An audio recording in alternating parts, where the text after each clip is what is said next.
Bonjour. Pour vous parler du progrès, j'aimerais vous emmener dans le désert. Car si depuis plus de 20 ans je pars dans le Sahara, ce n'est pas pour fuir le progrès, mais pour progresser.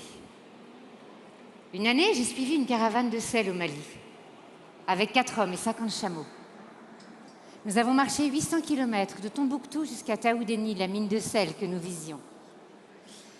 Le paysage était monotone, noyé dans un vent de sable continu.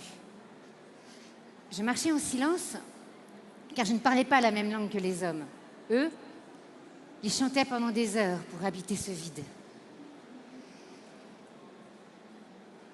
À un moment donné, je me disais, c'est quand même beaucoup plus facile pour moi de marcher la nuit, car les hommes m'avaient montré l'étoile qui montrait la direction de Taoudéni. On progresse toujours beaucoup plus facilement quand on vise une étoile, quel que soit son nom. Car même si on ne l'atteint jamais, elle éclaire notre chemin et nous aide à passer au-delà de toutes les difficultés rencontrées sur notre route. Elle donne un sens. Quelle étoile guide notre vie? Quel rêve? Quel idéal? Dans le silence du désert, j'avais la sensation qu'il était essentiel de trouver la réponse si je ne voulais pas passer à côté de ma vie. Pour tromper l'ennui et le vide, j'apprenais à lire le soleil, à lire l'heure avec le soleil en m'aidant de ma montre. Et je comptais le nombre d'heures que j'avais marché, alors que les hommes, évidemment, ne s'en souciaient pas. Ils étaient guidés que par les pluies qui étaient sur la route. Et un jour, ma montre est tombée dans le sable. J'ai perdu mon dernier lien avec le monde occidental. Il ne me restait plus qu'à accepter ce que j'avais à vivre, sans me soucier ni du froid, ni de la fatigue, ni des heures, ni de la faim, alors qu'on mangeait un seul plat de riz le soir au coin du feu. Et c'est alors que je suis entrée dans le voyage et que j'ai progressé par cette acceptation profonde. J'ai compris qu'on ne change le monde qu'en l'acceptant d'abord tel qu'il est. Les hommes étaient froids avec moi, car dans leur tradition, les femmes ne font pas ça à partir seules dans les caravanes. Mais grâce à la détente soudaine qu'avait créée cette acceptation nouvelle, leur regard sur moi a changé. Je n'étais plus étrangère. Les derniers 200 km, nous avons marché environ 50 km par jour, donc environ 15 heures, car il n'y avait plus d'herbe ni de pluie pour les chameaux.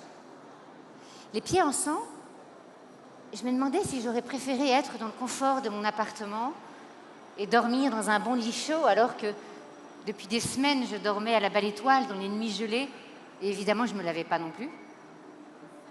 Eh bien non. Pas un instant, je n'aurais échangé ma place. Le désert avait œuvré en moi et m'avait aidé à évoluer, car j'étais enfin en cohérence. Il est là le grand progrès, la cohérence entre ce que nous sommes et ce que nous faisons.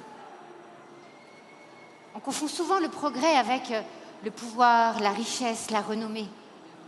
Or, le véritable progrès, c'est quand le monde extérieur est un reflet du monde intérieur et non l'inverse. Le sentiment de toute puissance est une régression. Même si ce que je vivais était difficile, ma vie me ressemblait.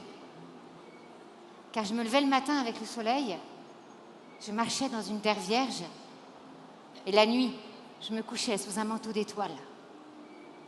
Tout était simple, pur, vrai, essentiel, à l'image de ce à quoi j'aspirais. Je parvenais enfin à réaliser des choses que je me croyais incapable de faire.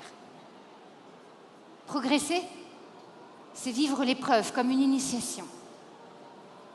Et en cela, le désert, tous nos déserts, sont des maîtres inouïs. Car même si on a faim et soif, même si on souffre de la chaleur du jour et la froideur de la nuit, on marche. Même si on a peur, si on ne sait plus, si on doute, on se lève. Et ça, c'est incroyable de découvrir cette force en nous. Grâce au désert, à toutes nos traversées du désert, on n'enferme plus notre vie dans des cases, dans des limites et des besoins. On va au-delà. On comprend qu'on est beaucoup plus large que toutes ces cases qu'on impose à nos vies. Aujourd'hui, Je peux chaque jour partir dans le désert. Il n'est pas seulement un espace de soleil et de sable. Il est aussi un sanctuaire intérieur que je peux retrouver par le silence. On a tous un bout de désert en nous, inaltérable.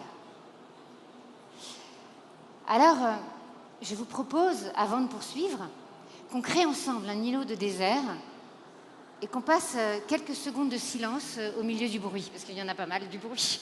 Mais voilà, on va essayer de partir dans le désert ensemble, quelques secondes.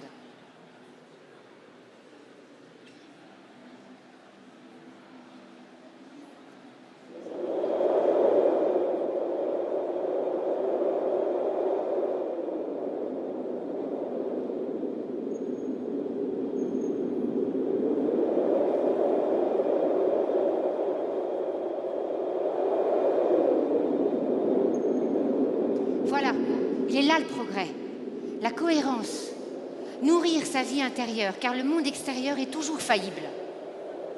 Et l'entrepreneur est celui qui progresse par excellence, car c'est avec ce qu'il est qu'il fait avancer les autres. Il est à l'image du nomade qui mène sa caravane en suivant l'étoile qui montre la direction. L'entreprise a besoin d'hommes et de femmes qui évoluent, car c'est ainsi qu'ils inspirent leurs équipes et les emmènent loin. Alors, on peut vivre au cœur de grandes avancées technologiques sans être possédé par elles. Oui, on peut vivre au cœur de la modernité tout en restant relié à notre âme. Alors, on a la force intérieure de ne dépendre de rien, de rendre nos épreuves initiatiques, de rendre possible ce qui nous est essentiel et d'aimer plus. C'est peut-être ça, réussir sa vie.